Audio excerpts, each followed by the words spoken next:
بسم الله الرحمن الرحيم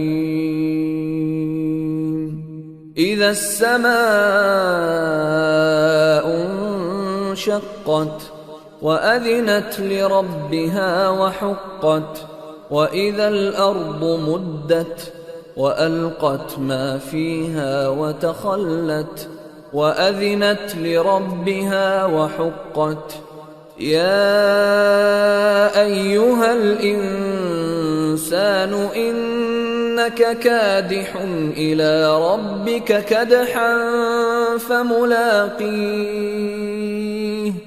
فأما من أوتي كتابه بيمينه فسوف يحاسب حسابا يسيرا وينقلب إلى أهله مسرورا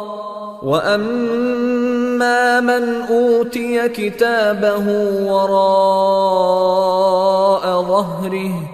فسوف يدعو ثبورا ويصلى سعيرا إنه كان في أهله مسرورا إنه ظن أن لن يحور بلى إن ربه كان به بصيرا فلا أقسم بالشفق والليل وما وسق والقمر إذا اتسق لتركبن طبقا عن طبق فما لهم لا يؤمنون وإذا قرئ عليهم القرآن لا يسجدون بل الذين كفروا يكذبون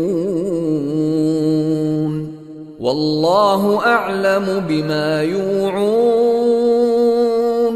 فبشرهم بعذاب أليم